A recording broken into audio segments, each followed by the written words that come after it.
Assalamualaikum warahmatullahi wabarakatuh. Selamat datang di channel Kisah Warganet. Di kesempatan kali ini saya akan menceritakan sebuah cerita horor yang tentunya bisa bikin kalian merinding. Seperti apa ceritanya? Tanpa banyak basa-basi lagi, mari kita masuk ke ceritanya.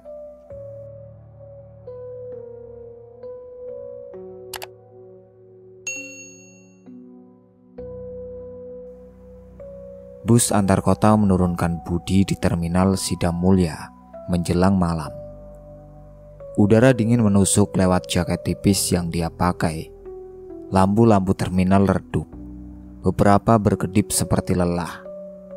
Di sudut pohon waru menjulang, daunnya bergesekan pelan tertiup angin. Kios rokok sudah tutup. Spanduk pudar menggantung miring. Seekor anjing kurus melintas, berhenti sebentar, lalu pergi tanpa suara. Budi menaruh ransel di pangkuan, memeluknya erat. Di dalamnya ada kamera, tripod lipat, dan buku kecil berisi skenario pengambilan gambar. Dari saku dia mengambil ponsel, membuka chat. "Aku sudah sampai di Sidamulya," tulisnya pada Sari. Balasan muncul cepat. "Pulang saja, Bud. Kalimaya bukan tempat main-main." Budi mengetik. "Tenang, aku cuma rekam pemakaman itu. Selesai terus pulang." Titik 3 yang berdenyut hilang. Tak ada balasan lagi. Budi menoleh ke arah pohon waru. Di bawahnya terlihat sosok yang berjalan pincang. Langkahnya miring, seperti kaki kirinya lebih pendek. Rambutnya tipis menutupi sebagian dahi. Wajahnya tertelan gelap, hanya siluet bau yang miring. Budi terpaku. "Orang sini," gumamnya, mencoba menenangkan diri. Saat Budi mengalihkan pandangan sekejap untuk menata ransel, sosok itu sudah tidak ada.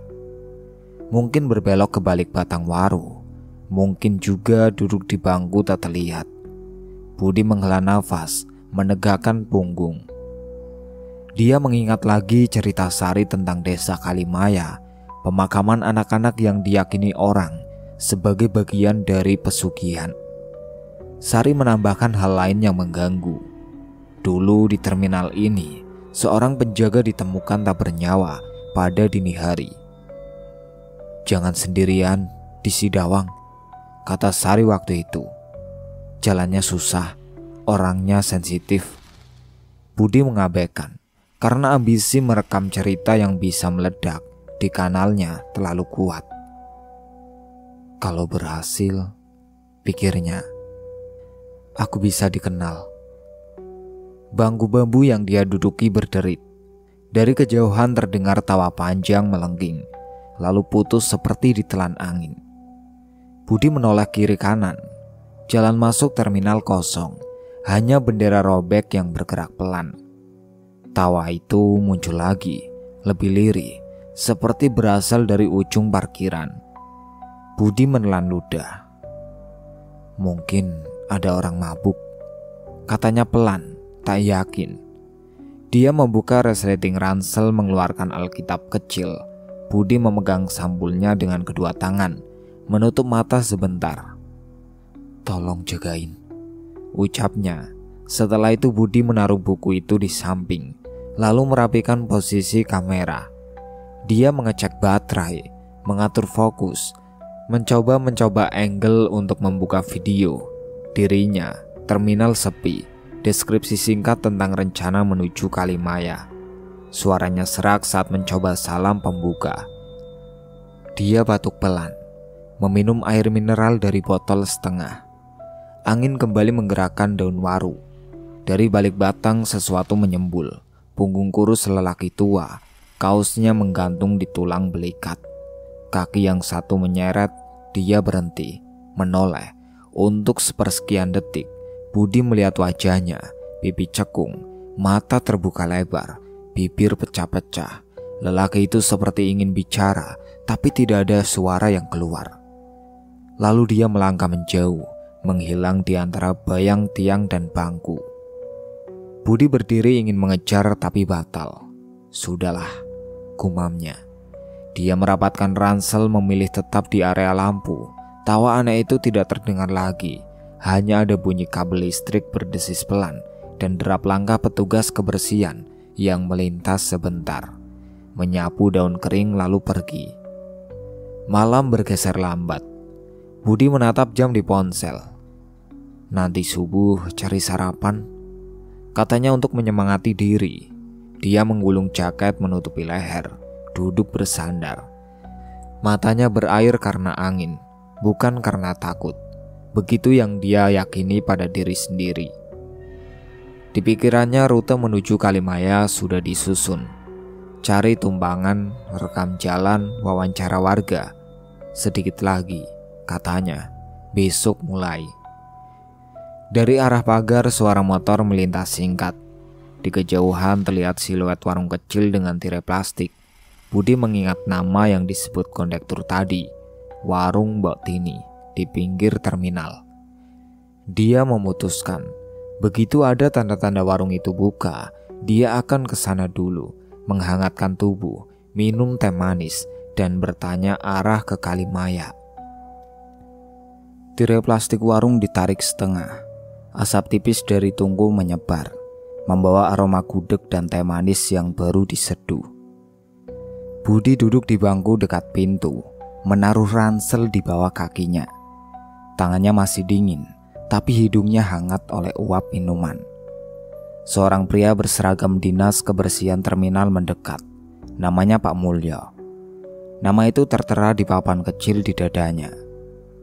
"Tujuan kemana, nak?" tanya Pak Mulyo sambil menyandarkan sapu.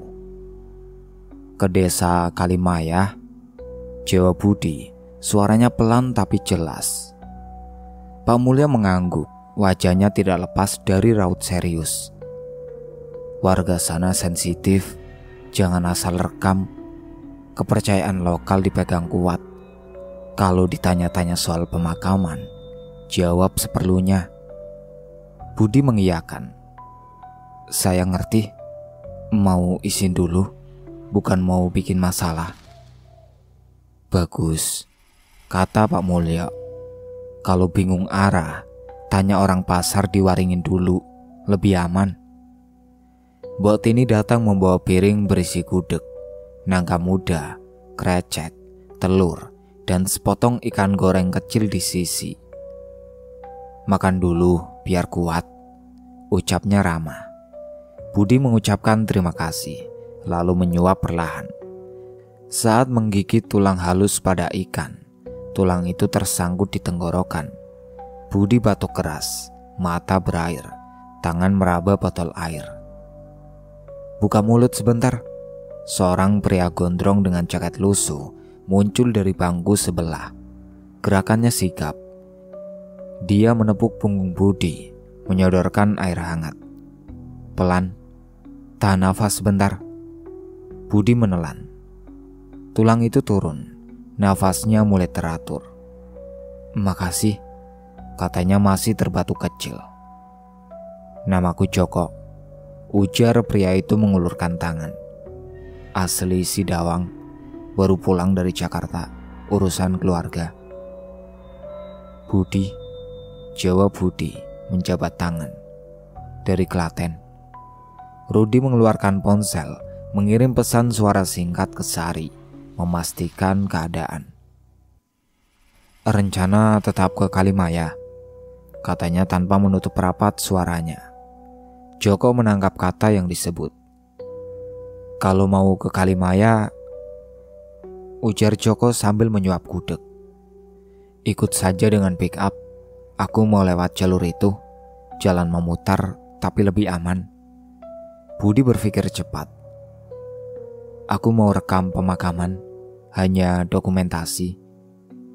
"Beda agama, masalah nggak?" tanyanya to the point. "Ngapain jadi masalah?" Joko tertawa pendek. "Yang penting saling jaga. Kamu ibadahmu, aku ibadahku. Urusan kita sama-sama manusia." Budi mengangguk, merasa tenang. "Oke, aku ikut." Buat ini memasukkan beberapa bungkus Indomie ke kantong plastik.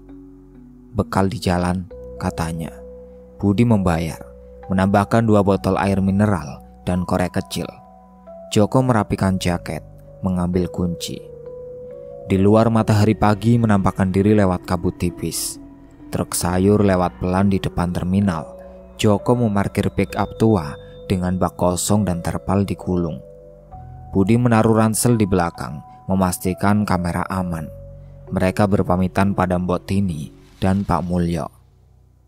Kalau sore belum balik, cari tempat terang, pesan Pak Mulyo.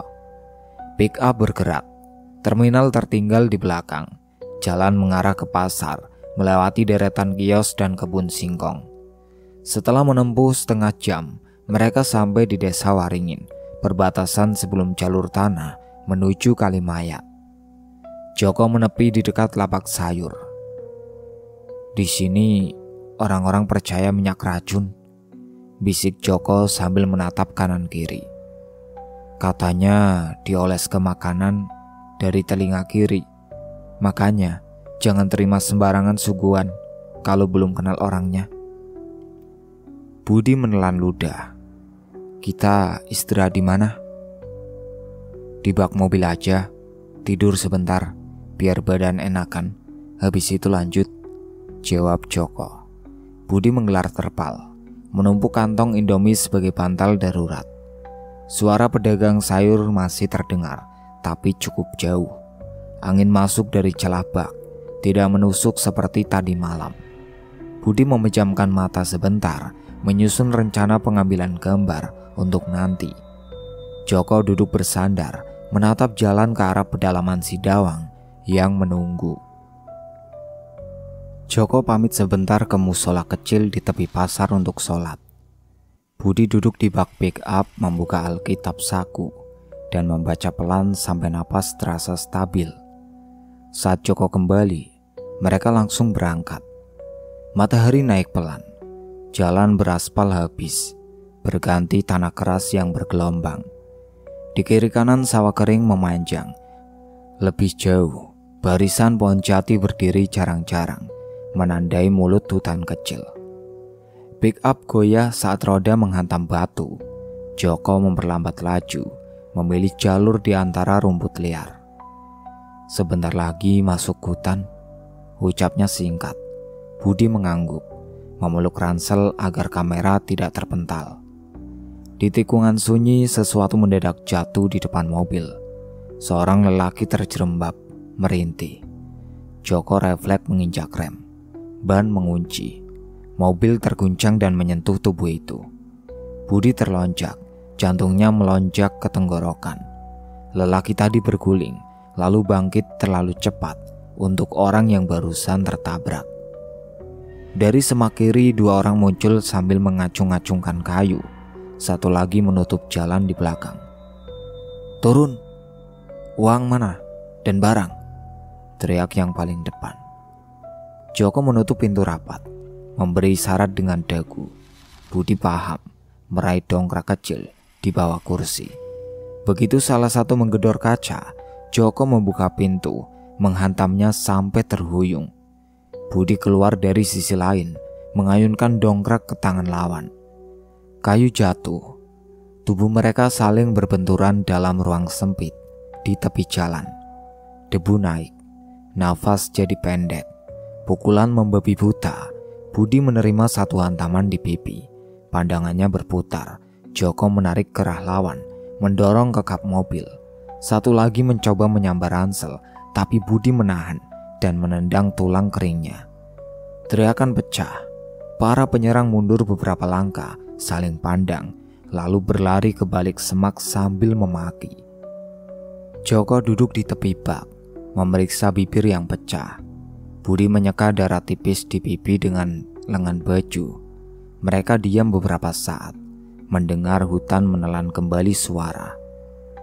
"Kita lanjut," kata Joko akhirnya. "Jangan lama-lama di sini." Mereka kembali berkendara, namun jalan makin tak bersahabat. Rumput liar menutup setengah badan jalan. Batang jati tumbuh melintang. Joko mencoba memutar, tapi ban belakang terperosok ke lubang dangkal. Mesin meraung, lalu mati. Beberapa kali diusahakan tetap tak berhasil. Sampai sini dulu, ucap Joko. Kita terus jalan kaki. Budi mengikat ransel, menutup rapat kantong plastik berisi indomie dan air. Mereka menyusuri setapak yang mengarah ke sungai, melewati palung kering bekas aliran kecil dan rumpun ilalang yang menyayat betis. Udara terasa berat. Burung-burung sesekali menukik, lalu lenyap di balik pucuk jati. Menjelang sore, suara deras terbawa angin. Sungai Kaliseru muncul di depan, lebar, arusnya tinggi, permukaan berombak, batu-batu besar di tepi basah oleh percikan. Mereka memutuskan beristirahat di balik semak bambu yang rapat. Budi menemukan pohon kedondong liar, memetik beberapa buah. Rasanya asam, tapi cukup untuk mengganjal perut. Gelap turun pelan. Nyala kecil dari senter Budi redup dan putus-putus. Angin membawa suara cekikikan yang panjang, lalu mengambang di udara. Budi tersentak, menatap Joko. Tawa itu terdengar seperti sangat dekat. Budi akan bersuara, tapi Joko cepat-cepat menutup mulutnya dengan telapak tangan. Diam, bisiknya ke telinga.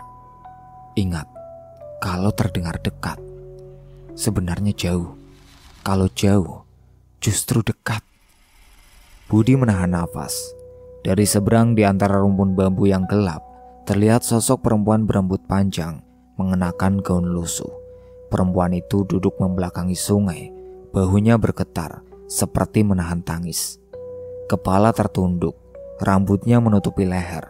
Suara cekikikan datang lagi, namun bibirnya tidak bergerak. Budi merinding dari punggung sampai tengkuk. Joko menarik lengan Budi perlahan, mengajak merunduk dan bergerak ke arah hulu. Mereka melangkah setipis mungkin, menyusuri tepi sungai yang licin batu-batunya. Tawa itu makin sayup, berganti bunyi air menghantam jeram. Mereka tak bicara, hanya isyarat tangan, hanya nafas yang ditahan-tahan. Mereka berhenti di bawah waru kecil yang tumbuh kering di tepi tebing sungai. Bambu-bambu di sekitarnya saling bergesekan, menutup sebagian pandang ke air. Jangkrik berbunyi rapat, kunang-kunang melintas pendek lalu lenyap. Joko menghamparkan jaket sebagai alas, lalu berdiri menghadap aliran. Aku tahajud sebentar, ucapnya pelan. Budi duduk di samping, menarik nafas panjang, kemudian berdiri mengikuti gerakan Joko, tanpa bersuara. Senter diletakkan di atas batu. Saat Joko mulai membaca ayat, cahaya senter meredup, lalu mati total. Budi terlonjak kecil. Dia memukul-mukul bodi senter, memutar tutup baterai, tetapi tidak menyala. Joko menuntaskan bacaan dengan tenang, menutup Al-Quran, lalu menaruhnya di dalam tas. Begitu buku itu masuk, senter tiba-tiba menyala lagi, terang, seolah baru diganti. Mereka saling pandang, tidak ada komentar. Joko hanya menarik nafas, menurunkan tubuh, dan duduk.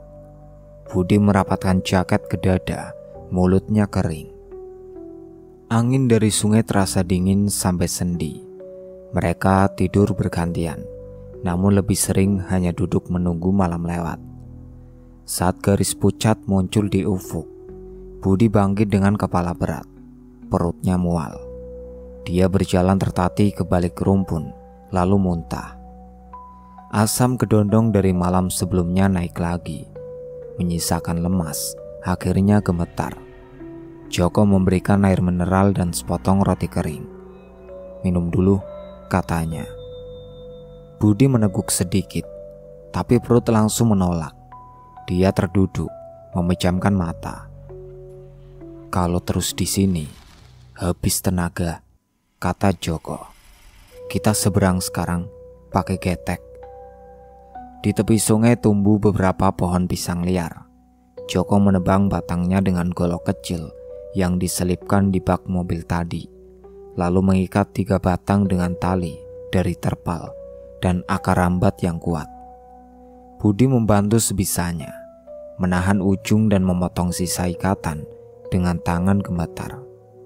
Ketek sederhana itu mengapung, sedikit oleng, tapi cukup menahan dua tas dan tubuh Budi yang lemah. Joko turun duluan, memegang tali panjang yang diikat ke batang terdepan.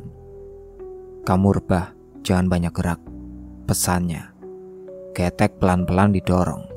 Air menyambar dingin di kaki. Arus menarik kuat.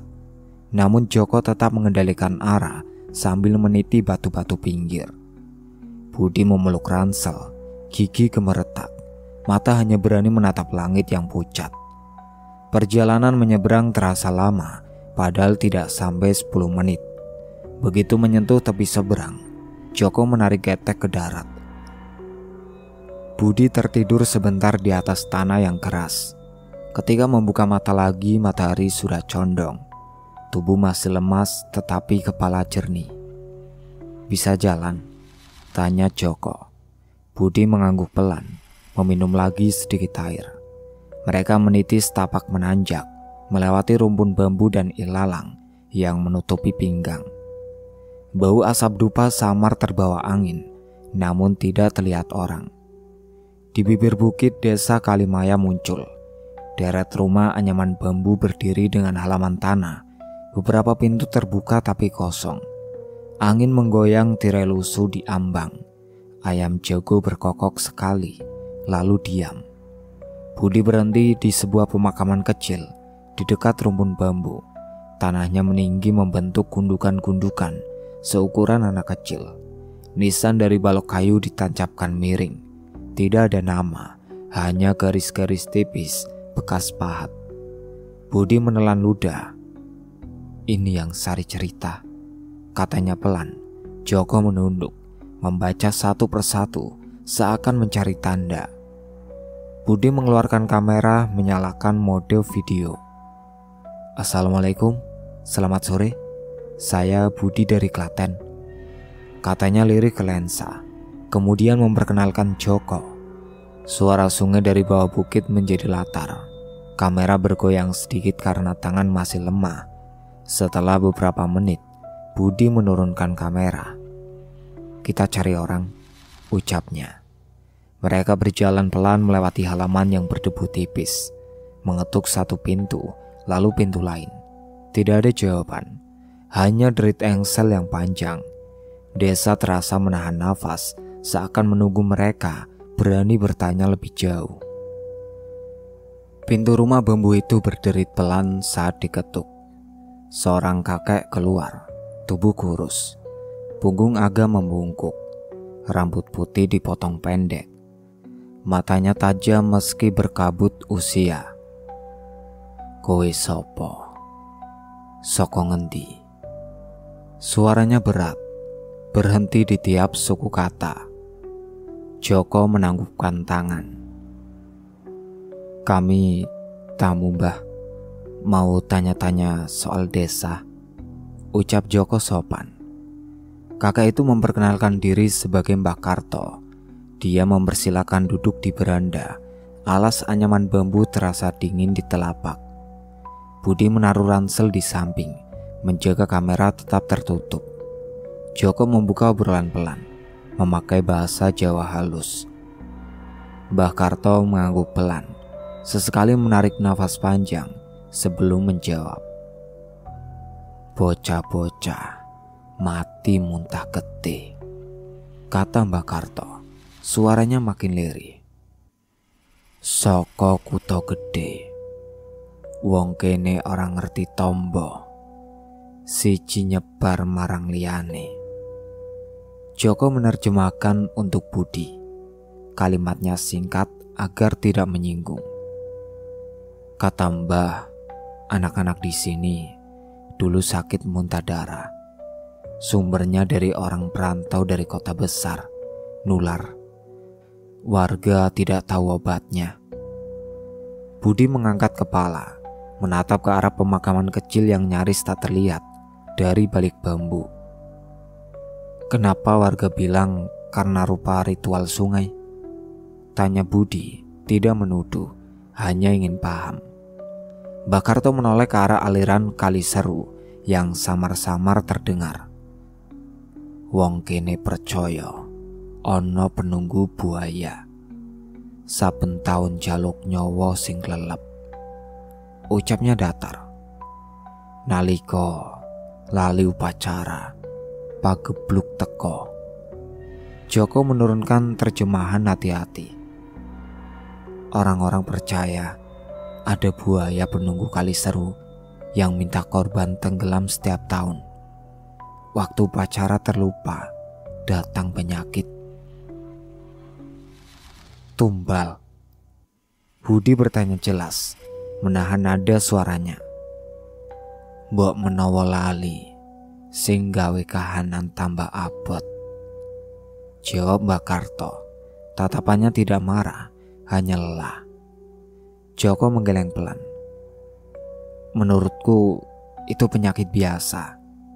Di kota pernah ada wabah gejala mirip. Masalahnya akses obat. Budi menatap Joko. Tapi kenapa hampir semua makam itu kecil? Joko menarik nafas. Anak-anak paling rentan. Angin mengangkat tirai losu di pintu. Sunyi menekan telinga. Dari samping rumah terdengar langkah bergegas di tanah. Sebuah kayu melayang dan menghantam pelipis Budi. Dunia berputar sesaat. Budi menahan seruan, meraba dahi yang perih. Dua pria muncul dari balik kandang ayam, masing-masing memegang senapan kayu yang tinggi berteriak. Pergi, jangan tanya-tanya lagi. Yang satunya melempar kayu lagi, menghantam bahu Joko. Lari, seru Joko, menarik tangan Budi. Bakarto berdiri kaku, tidak ikut bicara lagi. Budi dan Joko melompat menuruni jalan setapak, melewati rumpun pisang dan belokan sempit, menuju arah sungai. Teriakan para mengejar menyusul. Suara sepatu menghantam tanah makin dekat. Tebing kecil di tepi kali seru tampak di depan. Arus masih tinggi. Buih memukul batu.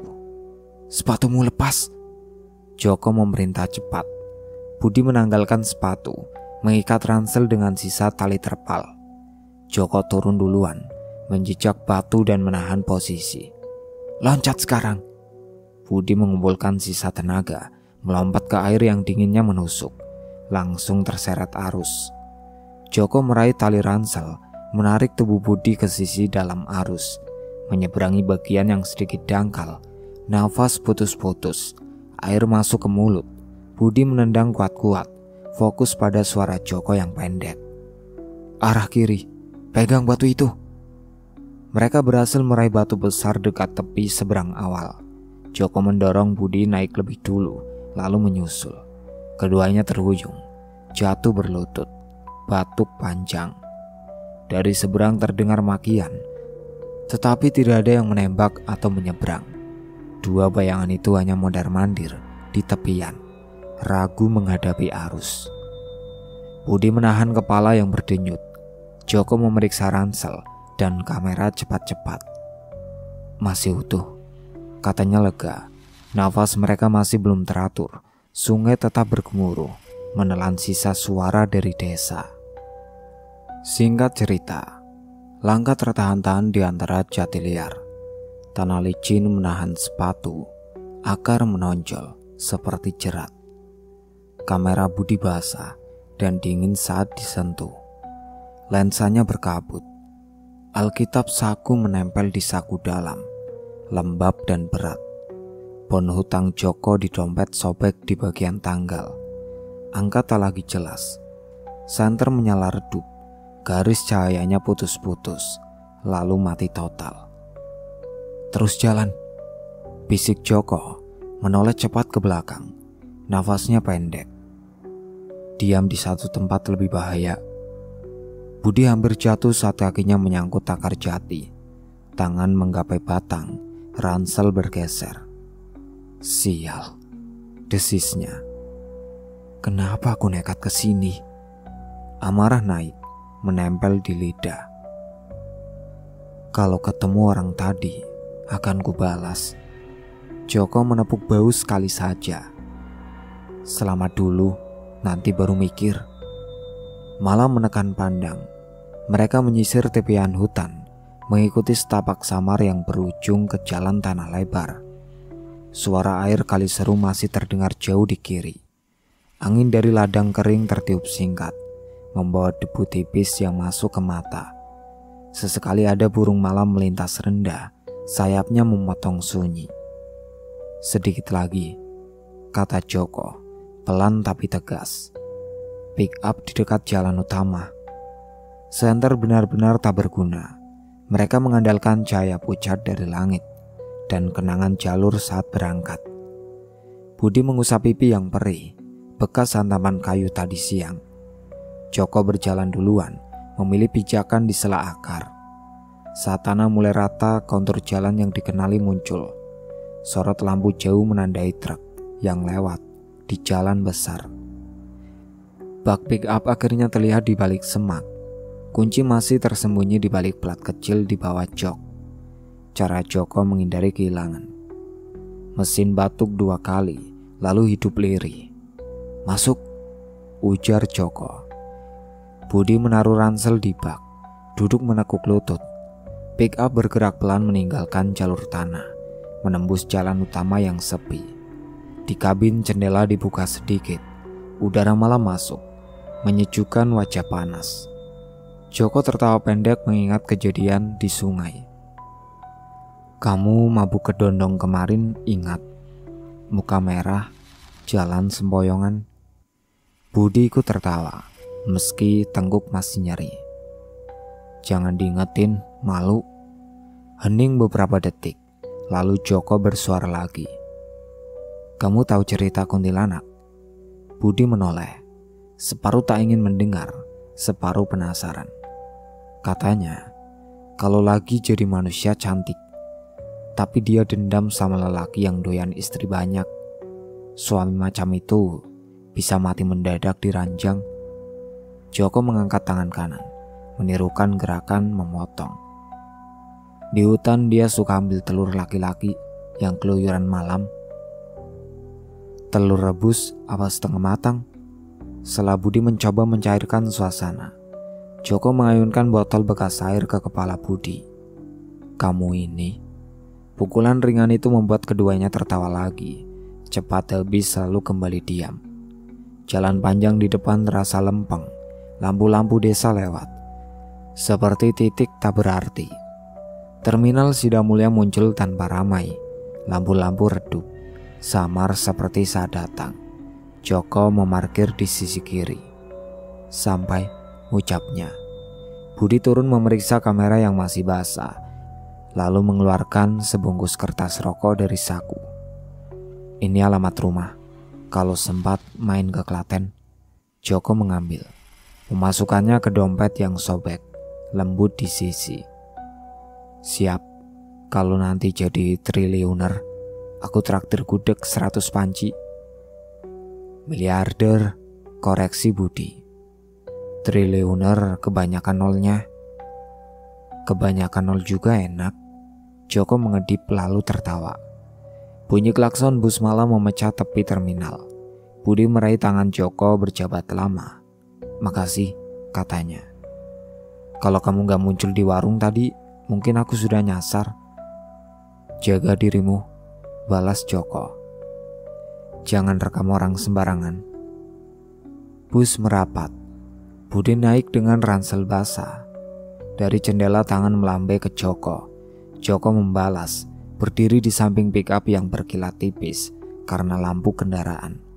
Bus bergerak pelan, meninggalkan terminal dan bayang Ponwaru di sudut. Lampu dalam bus temaram. Jalan pedesaan Sidawang melintas sebagai bayangan kebun singkong dan pagar bambu. Budi mengusap sudut mata yang hangat, mengingat tawa kecil Joko barusan di terminal. Ransel basah diletakkan di bawah kaki. Dia membuka bungkusan roti, menggigit sedikit, lalu menaruhnya lagi karena kerongkongan masih sempit. Koran lokal terlipat rapi di kantong sandaran. Budi menariknya, membuka halaman dalam. Di kolom berita wilayah ada judul singkat, tentang penemuan mayat di Sungai Kaliseru. Budi membaca perlahan, mengeja setiap detail agar tidak salah paham. Mayat laki-laki, rambut gondrong, jaket kulit lusuh, ditemukan sore tadi oleh warga yang mencari bambu. Ciri-ciri disebutkan mirip orang Sidawang yang sempat pulang dari rantau. Tidak ada identitas lain. Tangan Budi bergetar ringan. Punggungnya tertarik ke belakang kursi. Gambar sungai di koran kecil dan buram. Tapi nama tempatnya jelas, Kaliseru. Budi menelan ludah yang terasa pahit. Gondrong, jaket kulit. Gumamnya nyaris tanpa suara. Bayangan Joko berdiri di warung menepuk punggung saat tulang ikan tersangkut. Datang seperti potongan gambar yang utuh. Bus melaju stabil. Budi menutup koran, lalu membuka lagi, memastikan kalimat yang sama tidak berubah. Nafas hangatnya memantul di kaca jendela. Kalau benar Joko, pikir Budi, berarti sejak kapan dia? Pertanyaan itu tidak punya tempat untuk dijawab di kursi sempit ini. Yang ada hanya kenangan. Pick up tua menyusuri jalan batu. Lelaki terjatuh yang ternyata umpan para begal. Sosok perempuan berambut panjang di balik bambu tepi sungai. Dua pria membawa senapan kayu yang meneriaki mereka, dan Joko yang tidak sekalipun melepaskan arah. Budi menutup mata beberapa detik. Terima kasih. Ucapnya lirih tidak ditunjukkan ke siapapun selain nama yang menempel kuat di kepala. Dia meraih ransel, memeriksa kamera yang masih basah, lalu meletakkannya kembali dengan hati-hati. Tidak ada rencana rumit yang perlu disusun malam ini. Tidak ada tempat lain yang harus dikunjungi. Tujuannya hanya satu, pulang. Pikirannya menyinggung desa Kalimaya. Mbak Karto bicara tentang anak-anak yang mati karena muntah darah, penyakit yang datang tanpa obat. Warga memegang kepercayaan sungai dan penunggu. Budi menarik nafas panjang. Baginya, penjelasan tentang sakit lebih masuk akal, namun dia tidak mengecilkan keyakinan orang-orang di sana. Kuburan-kuburan kecil tanpa nama tetap nyata, dan duka tetap sama tajamnya, apapun sebabnya. Budi merogoh saku, mengeluarkan ponsel. Tidak ada sinyal yang kuat di ruas jalan ini. Dia menahan diri untuk tidak menghubungi siapapun. Sari akan diberi kabar setelah sampai. Untuk Joko, Budi hanya bisa menghadiahkan doa yang pendek, diucapkan dalam hati setulus mungkin. Wajah gondrong itu muncul lagi, senyum miring, gerak tangan yang santai saat memutar kunci pick up, dan tawa pendek ketika mengingat kedondong. Lampu-lampu kota kecil mulai terlihat jauh di depan. Bus menyusuri pertigaan, memasuki rute yang lebih ramai. Budi merapatkan jaket, merapikan posisi duduk. Dia memandang keluar, membiarkan pemandangan malam menyapu habis sisa ketegangan. Tidak ada suara cekikikan dari luar, tidak ada langkah orang yang membuntuti, hanya deru mesin dan dengung ban. Saat bus berhenti di terminal kota, Budi berdiri, mengangkat ransel dengan hati-hati. Koran itu dilipat dan dimasukkan ke kantong, bukan untuk dibaca ulang, melainkan sebagai pengingat sederhana bahwa perjalanan ini memiliki saksi. Budi melangkah turun menatap sekeliling yang terang oleh lampu jalan. Dia pulang sendirian, membawa rekaman yang belum kering, bersama rasa kehilangan yang pelan-pelan menenangkan diri. Di belakang sana desa Kalimaya tetap sunyi seperti tadi sore. Sungai Kaliseru tetap mengalir dengan suara yang sama. Joko, apapun yang menimpa, sudah menunaikan peran terakhirnya dalam perjalanan Budi. Persahabatan singkat itu selesai dengan cara yang tidak disangka, tapi cukup untuk dikenang tanpa dendam. Itulah akhir ceritanya. Sekian dari saya. Wassalamualaikum warahmatullahi wabarakatuh.